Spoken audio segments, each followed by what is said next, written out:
Oh, the Cardinals can't stop losing, and the friggin' Blues lost on Monday, too. I have no other words of wisdom. Cue the music.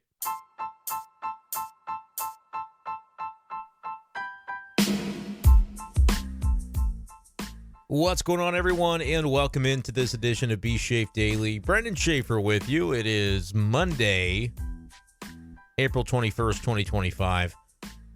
Cardinals had another one hanging in the balance. They had a lead late this time. They couldn't close it. A 5-run eighth inning for the Atlanta Braves results in a 7-6 win for the Atlanta Braves, which is a loss for the Cardinals. They are 9-14 on the season, fading fast in the NL Central standings, and that road record is still looking gnarly. 1-10 now on the season for the Redbirds when they are away from Busch Stadium. They're 8-4 at home. It's the good news. But they play half their games on the road. That's the bad news. 7-6 the final, as the Cardinals offensively actually mounted a charge in the top of the ninth, even after giving up that 5-run eighth inning. But it wasn't quite enough, and to make matters worse, you had a look there at the end with Arenado batting, and he just kind of, swings his way into a tapper in front of home plate, didn't leave the batter's box, tagged out, ball game. Braves win it. Oh, boy. What do you say anymore? I mean, really, what do you say? You tell me in the comments what you say, because I'm running out of words. I can keep insisting that the Cardinals aren't this bad. They're not a 9-14 team, but they also, well, they are. I mean, that's their record.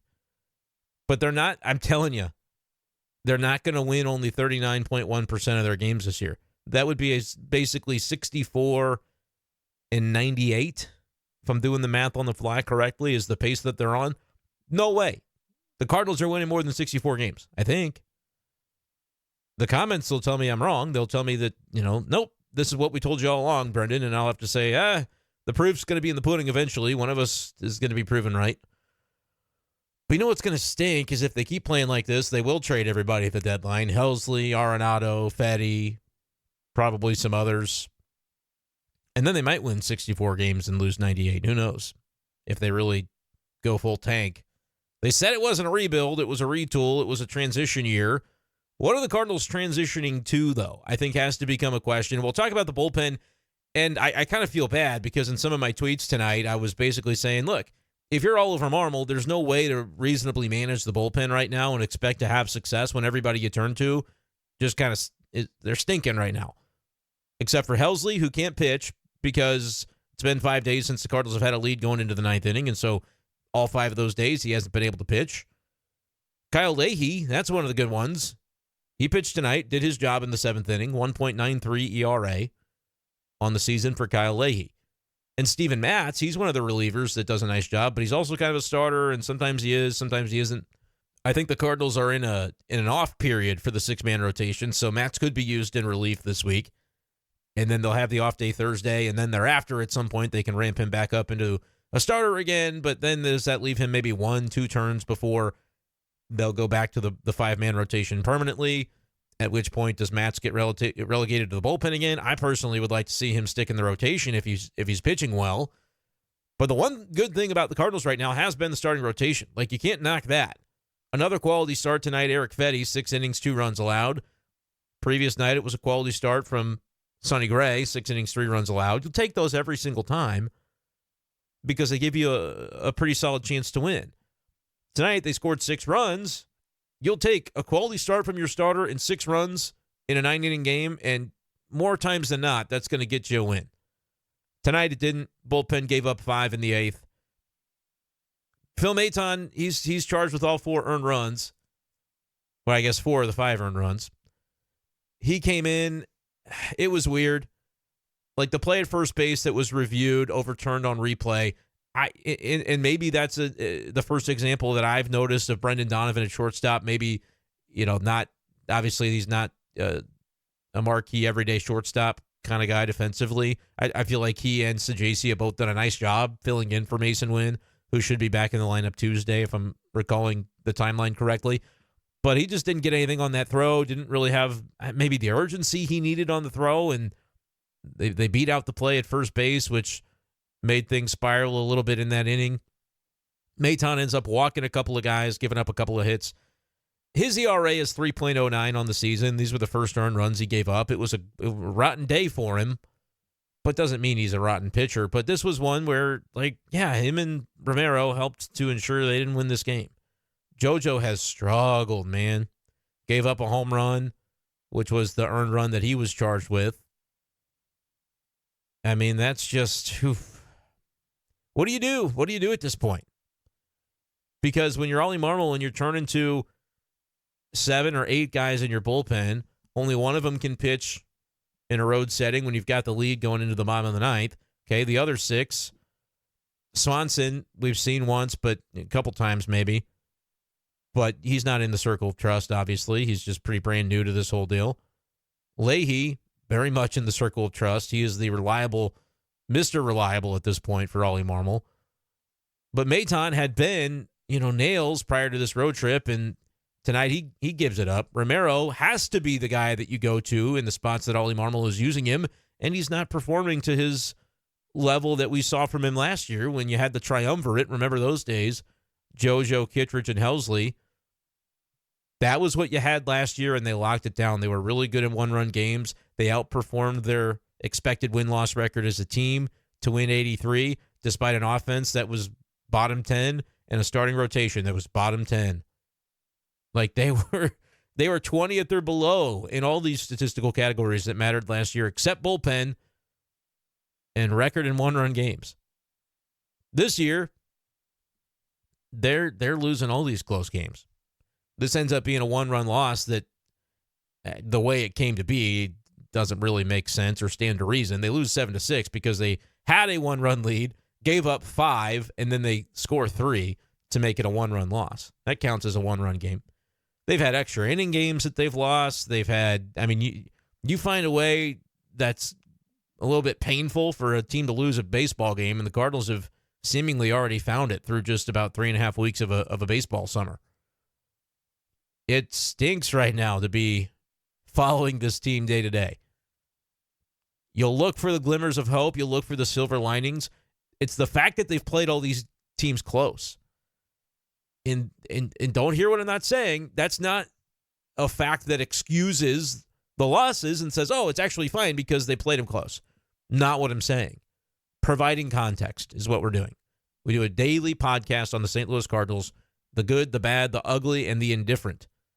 And sometimes you're 9-14, 23 games into a season, and it really can feel like there's more talent on the team than the record indicates right now. But there's a specific area of the team that is struggling, and it doesn't really matter who you turn to. If it's not Kyle Leahy or Ryan Helsley, right now it's going a little bit south. And I don't think it'll stay that way for Phil Maton, but he has been, they've tried to be careful with him, but you push comes to shove, and you've got to have the guys reliably to close out games when you are going through these spells as a team. So Oliver Marmol has turned to Maton, maybe more frequently than he would have liked to have. But if you're one of the folks out there who says, hey, the 6-man rotation thing didn't make sense, it's not possible for a bullpen to cover like you're asking them to when you stretch them to that extent. Maybe you're right, but I would push back on that even because they've gotten 6 innings out of their starters just about every time. I think Michaelis the other day was the only time that it hasn't happened recently. Steven Matz even got you 5 last Wednesday, going on, a week ago by the time you listen to this Tuesday. So you're getting those starting pitching performances that any manager would dream of, but they're not finding a way to close out games. If it's not the bullpen one day, it's the offense the next day. It's a combination of the two the third day. It's tough, man. It's a tough road to hoe, and they're on the road for 2 more games. So come back home for the weekend against Milwaukee, I believe, is coming to town before they're back on the road for another midweek series. Got to find a way through it. The only way out of it is through it, I think, at this point. And the rest of this series, hey, maybe you catch a break. And I hate to see this happen because I think it's bad for baseball when a guy like Spencer Strider gets off the IL and then goes right back on with a different injury. I believe it's a hamstring I saw for Strider. He's not going to be pitching Tuesday is the bottom line. It's still a TBD for the Braves starter as I record this podcast. The Cardinals, at least according to the team site, will send Palante. And I believe that's correct because they're skipping the Matt spot in the rotation. He's now available out of the bullpen. So The reason they're doing that is they have an off day on Thursday. So you don't need to go a full week between guys in your rotation getting a start. The off day is going to make it so they can get the extra day, I guess. Palante doesn't really get an extra day, so I don't really fully understand. But this was the nature of the beast when you go to a six-man rotation. There is a little bit of a, like, kind of roll your eyes about it when, I mean, this was before the season began that they were buttering everybody up about the six-man rotation. Hey, we're going to do a six-man rotation. Okay, great. Congratulations. It's going to start on April 15th. Awesome. Or April 16th, I should say. Cool. Steven Matz has one really good start where he exceeds expectations in every single way. And then they're like, yeah, but the next time we're not going to have him start. What? Okay. I thought it was a six-man rotation. Well, yeah, but we're going to take a break for it. Okay. But then you'll be right back to it. Well, yeah, but May the 8th, we get another off day. And so at that point, we're probably just going to go back to a five-man rotation because we get a lot of off days coming up. Okay. We've been probably spending more oxygen on this six-man rotation thing than was proportional because it's barely a thing anymore. I'm not even saying that as a criticism. It's just kind of funny to me. Like, all right, I guess this was kind of a thing for like Steven Matz, you get to start April the 16th, but that's all. That's the part we didn't know. They knew it in March that 3 weeks from now Steven Matz was going to get to start a baseball game. I don't know if they told us that it was going to be the only one. No, I'm kidding. I'm being super sarcastic, mostly because I can't take it anymore.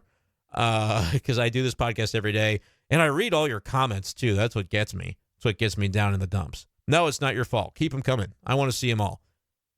They'll have Steven Matz start one of the games coming up before too long. It'll be next week, probably in Cincinnati. He'll start again, if I had to guess. And then he'll probably start one more time before May the 8th, and then you'll see, because you have a bunch of Thursdays off in a row, and you won't need a six-man rotation. But as they've been doing this whole six-man thing, it just so happens that it has coincided with the bullpen, 65% of it, or whatever it is, just completely falling apart. 62.5%. Because I think you've got three reliable relievers right now. I'll still count Maton as one of them. Leahy is one of them. Helsley is one of them. And I guess it's not fair to not count Steven Matz. If I'm going to say it's 8 relievers, then I feel like he's one of them. But he's only a sometimes reliever. And right now, JoJo is just going through it. Gave up the homer tonight.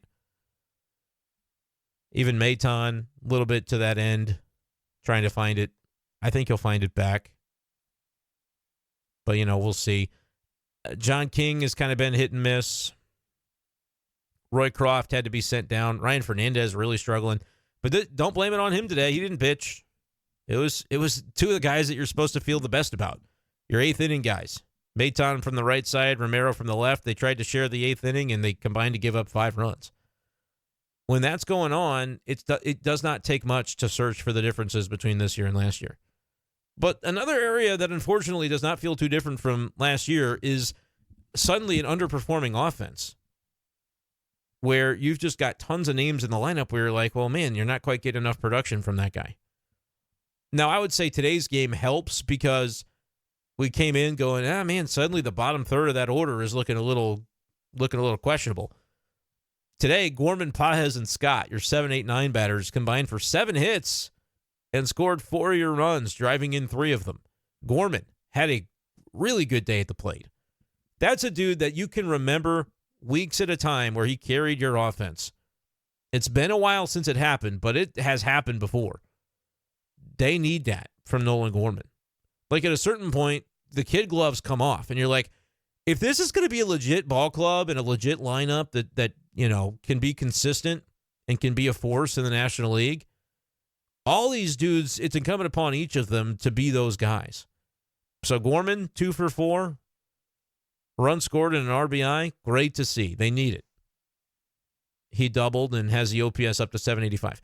Pedro Pages, couple of good at-bats tonight, goes 2 for 4, scores a couple of runs.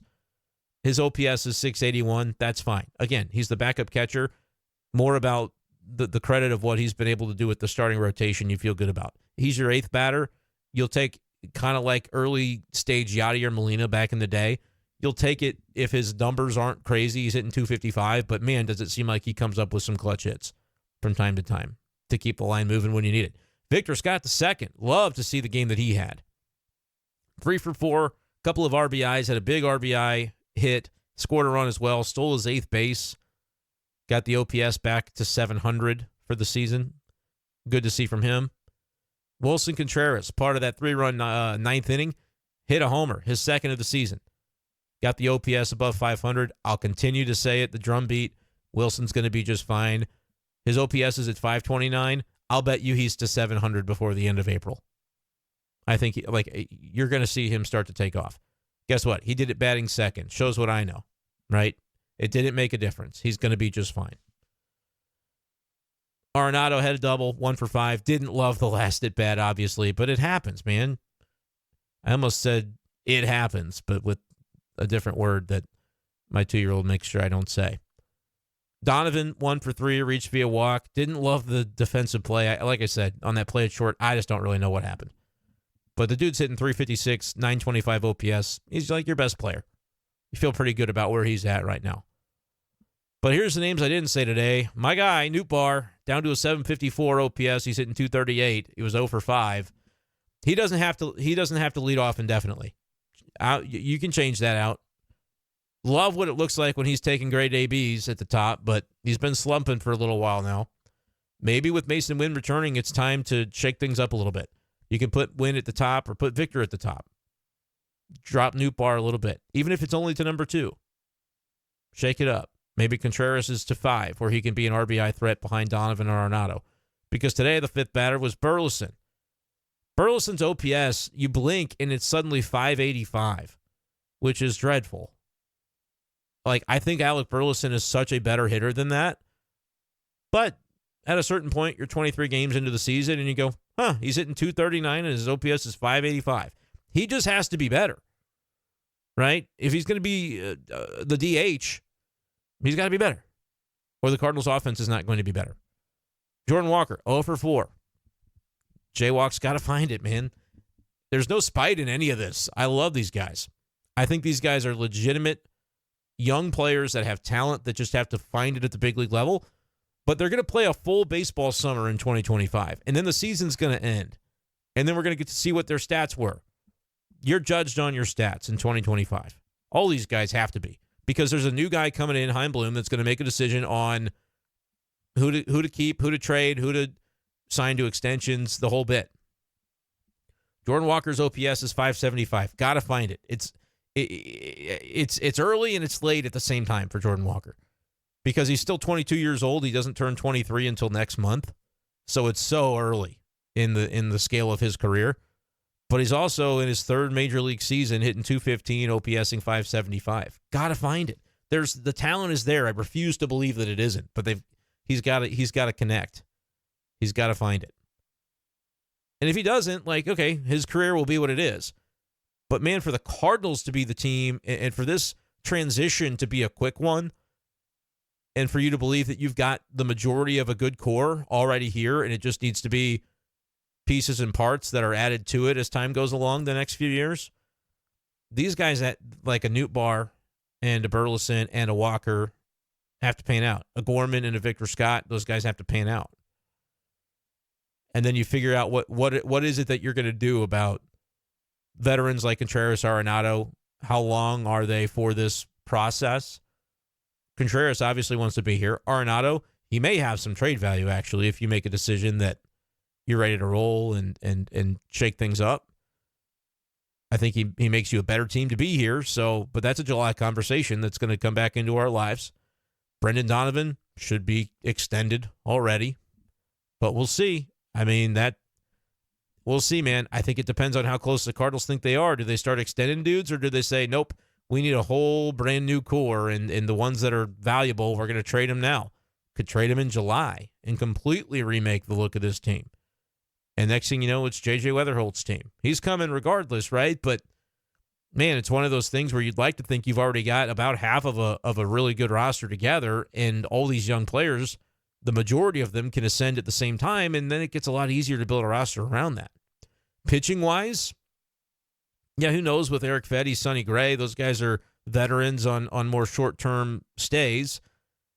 Steven Matz, Miles Michaelis, even more short-term for those guys. So, yeah, the pitching is going to have to be remade, and it really stinks that you look at the guys you thought would be a real big part of that process, and they're mostly injured.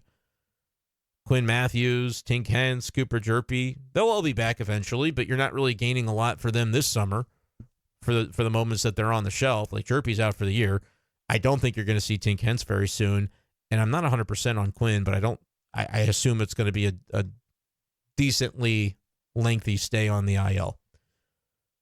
Michael McGreevy, he's going to have to come up and take a chance to see him sooner rather than later. That's what Cardinals fans are hoping for. But we'll see. I mean, Matthew Liberatore, that's the one guy in the rotation you'd say, all right, you're fine. You found something that you maybe didn't know you had. I feel like that's kind of where it's at with that situation. Matthew Liberatore, most people probably said, oh, he's a reliever. Like kind of pigeonhole him into that box before the season began. He might be a starter, guys. I mean, his development and like the consistency of getting deep into outings and pumping 95 for a strikeout like he did in the 6th or 7th inning the other day. Impressed by that for sure. So maybe you lucked into that. That's part of what this transition year is supposed to uncover.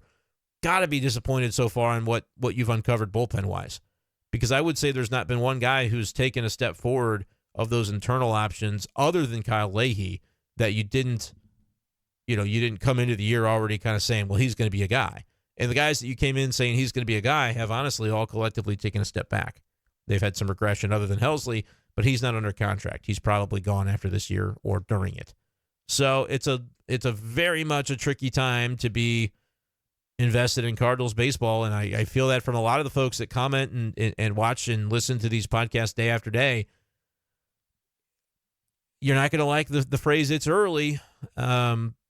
It's technically true that it's early in the season, but it's not early in the evaluation process of this young core anymore.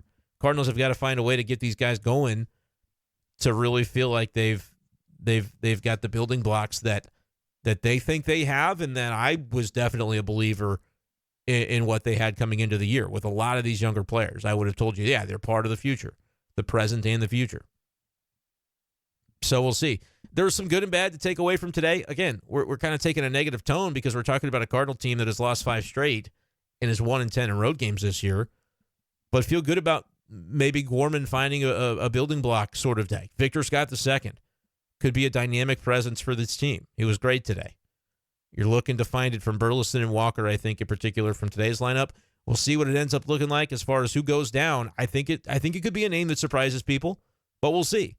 And by goes down, I'm talking about Mason Wynn coming up on Tuesday. I think that's when his IL stint elapses and he's eligible to come off. I think what he does, it's not going to be Thomas J.C. going, and if it does, I'm going to have some questions about that. So time will tell. We'll see tomorrow what that ends up looking like, guys. We'll talk about it here on B-Schaeff Daily. Make sure you guys are subscribed. Make sure you guys are following the podcast on Spotify. I post a new podcast every day on Spotify. I see my numbers on B-Schaeff Daily, and I lose a follower every single day because every day the Cardinals lose, and every day there's at least one person that's like, I'm done. I can't.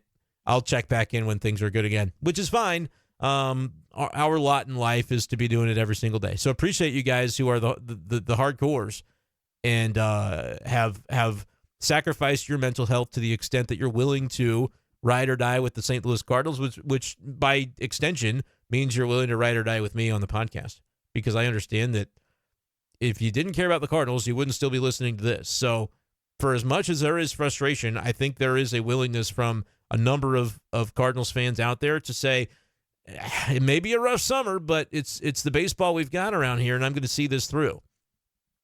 So we'll see, man. It's one of those kind of stream of consciousness nights, though, it feels like. I do want to touch on one topic, because there always does seem to be, in a game where the bullpen blows it, the reaction is, I call it hindsight clairvoyant.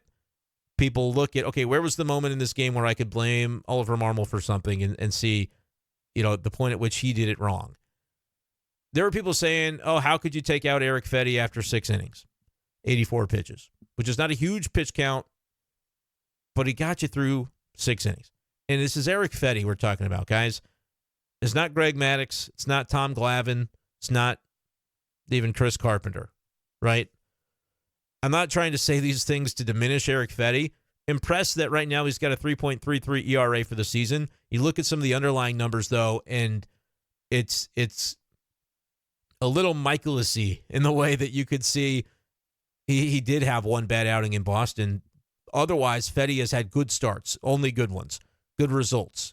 But like very few strikeouts, walks more guys than he's going to be able to afford to walk without the missed bats that he's not having right now. So projectable 3.33 ERA, maybe not. I think the FIP is probably closer to 5. I'll still give credit for credit being due, given the fact that Eric Fedde's got a 3.33 ERA. You might say that's not sustainable the way he's doing it, and I would probably agree with you, but I'm still going to give the guy credit because he's done a nice job and he's gotten the results that have given the Cardinals a real chance to win the majority of his starts. So I think he's still done well for the team. I don't think it makes sense to say, well, Leahy pitched a clean 7th because that's what he does. God bless him. And then the 8th inning comes, and you have both setup men from the right and left side available to cover leading into Ryan Helsley, however you need it to play out, and you've got a 1-run lead. There's no manager in baseball that wouldn't take that situation. We can't look back and say, well, it's Aldi Marmol's fault that he didn't put Fedde out there for the 7th to try to get him up to 100 pitches. I happen to know this, and you can say, well, this doesn't matter. This shouldn't mean anything. I'm telling you this from having some knowledge about the situation. The Cardinals really do want to make sure that Eric Fedde is good for the long haul this year. They want to keep him strong. There's a belief that as last year went along, he came over from the White Sox, and as much as he grinded out a 3.72 ERA for the Cardinals in his starts last year with St. Louis, he was out of gas toward the end of that season. And you look at the way that he, first of all, you go over to Korea. I believe in Eric Fedde's case, and I may be wrong about this. I know in the Nippon Professional Baseball League that those guys only pitch basically like once a week. And so that's why when like the Japanese pitchers come over, you see they kind of have to adjust the schedule. Like the Dodgers, it makes sense for the Dodgers to have just all of the Japanese pitchers because those guys all are kind of used to doing it a certain way, and they put them all in the same rotation, and so they're able to have more of a stretched out rotation, 6-man rotation, etc. I believe it's the same case in the KBO where the starters usually pitch like once a week to allow the pitchers to rest up. Like the notion of a 5-man rotation, it kind of, there's not necessarily perfect rhyme or reason to it other than like that's just what they've done in MLB for a while. And so my point in diving into this is that Eric Fedde was over in the KBO for 2023 trying to reinvent himself and doing a very nice job of it. Pitched very well in the KBO that year. But I believe pitched 30 starts, 180 innings, so even still ended up throwing quite a few innings in that season. In fact, the most he has ever thrown in a season. Going all the way back to college and then throughout the minors, like you look at the seasons for Fedde, that was the most, 180, that happened in his age 30 season over in Korea. So he comes back over. The White Sox then get him on a pace to start even more games. He was at 121 innings at the trade deadline when they dealt him. Was pitching really well. But like you're seeing a workload on his arm that it's not that he was injured or had an arm injury, but he was just wearing down.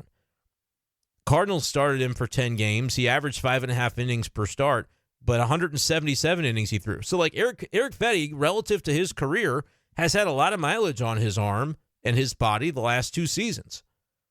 And so I'm just letting you know that when the Cardinals and Ollie Marmol say we're going to leave well enough alone and congratulate Fedde and start doing handshakes after 6 innings and 2 runs, when we've got our entire bullpen set up 7, 8, 9 the way we want it with a 1-run lead, that's pretty normal, gang. That's the way you want it. That's what you're building toward. And you're hoping to have Eric Fedde for the full season to be able to keep him strong rather than having him be out of gas at the end of July. Now, granted, the counter argument to that from the public would be, what do the Cardinals care what Eric Fedde has in the tank when they're going to be trading him on July 31st or before? That's probably how the fans view it and how the front office may ultimately end up viewing it. But that's not how the Cardinals, from a field management perspective, have to or can possibly think to view it. No, they have to keep Eric Fetty strong and try to keep him for the long haul. If that ends up being for somebody else because they fall short of their goal of being a contender, then you cross that bridge when you get to it. But very defensible position. Like it's not even a conversation, is my point. You may disagree with that. I'm telling you, you're wrong.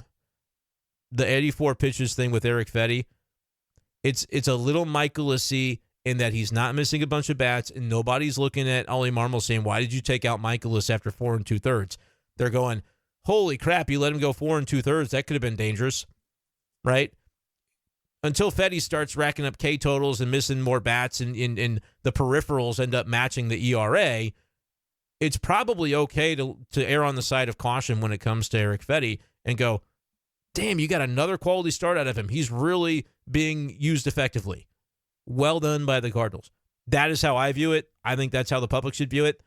Sometimes I'll tell you, here's what I have to say based on my knowledge of a situation, and you can take it or leave it. You can say I'm full of crap, or you can say, oh, that makes sense. What you choose has no bearing on me. I'm just trying to give you the information. I think that they are being very meticulous, and it's not just been with Fetty. They've done a nice job going all the way back to March when you're talking about a rotation of guys, Sonny included, Sonny very much included in this. You get him through spring training and didn't know what it was going to look like for Sonny Gray. But they manage the pitch counts for all these guys. They keep them fresh. They're getting a lot out of the rotation right now. It feels completely empty because they're not winning any games as a result of the way they're managing the rotation. But I think they're doing a bang-up job of managing the rotation and keeping these guys as healthy and fresh as possible. It's something that I think should be commended. Doesn't get them much, right? I'm not saying that they should get an automatic berth into the wild card in the National League playoffs because of it. Nope, you have to win the games. We just have to be able to contextualize things and keep everything in mind when we're evaluating. It hasn't turned into wins the way that you'd hope to see, but I do think there's a world in which it can pay him some dividends. Maybe it doesn't. Maybe the rotation wears down anyway, and we'll look back and say, yep, their best chance to have won a bunch of games was right there in April when they were getting the best starting pitching they would see all year. Maybe that's the way we end up looking at it. If true, the Cardinals are going to lose a bunch of games. But right now, they have a 3.93 starters ERA this season. Puts them right smack dab in the middle of the league, 16th. And you might say, well, Brenden, that's not very good. And I would say, well, last year, I'm pretty sure their starters ERA was in the 20s. So it's actually improved. You lose you lose Lynn, you lose Gibson, and you have better numbers in your rotation. They were 20th last year with a 4.33 starters ERA. Maybe that doesn't hold. The nearly half a run improvement from their starters that they've gotten so far relative to last year, but it is the numbers right now. So you're 4 or 5 turns through the rotation, you're feeling pretty decent about that unit. We'll see if everybody else can join the party and if it can start on Tuesday. That's what the Cardinals definitely need. No down on the farm today because the minor leagues take Monday off, but I do expect we'll see Mason Wynn back in the lineup on Tuesday. We'll see what that ends up looking like. The Cardinals do avoid Spencer Strider. As I mentioned, you hate to see somebody get hurt. And I don't even know if I finished that full thought earlier, but that's what I was getting at is Strider's not going to be out there. TBD against Palante on Tuesday. Elder v. Michaelis on Wednesday. It's 11:40, or is it even earlier than that? It might be 11:15 for the Wednesday start time. I think they have a really good chance of the Michaelis start on Wednesday, actually, because they're facing a pitcher that's not particularly strong, and Michaelis, his last couple of outings, has given you a chance. So that's the game you got to win 9-5 and just outslug somebody on a Wednesday, getaway day before a day off. And then tomorrow's game, Tuesday, Palante's probably got to go 6 or 7, give up between 2 and 3, maybe 4 runs, and you find a way to score a bunch of runs, and Helsley's probably got to pitch regardless. I mean, it's been 5 games we haven't seen him. You can go back to that Mets series and say, yeah, I probably wish you'd have thrown him there, but you can't tell the future necessarily to know that there wasn't going to be a situation for him in the following 3 games. So it is what it is, and it is what it is for the Cardinals, who are fading in the standings, but it's still early, I guess is what I would say. Let me have it, though, in the comments. Give me your criticisms. It's all good. I can handle it. Cardinals can handle it too. We'll see what they're able to do on Tuesday. But this has been B-Schaeff Daily. I'm going to wrap things up here. Thank you guys so much. Appreciate you for all your listening and all your support of the channel. And we'll talk to you next time on B-Schaeff Daily. Peace.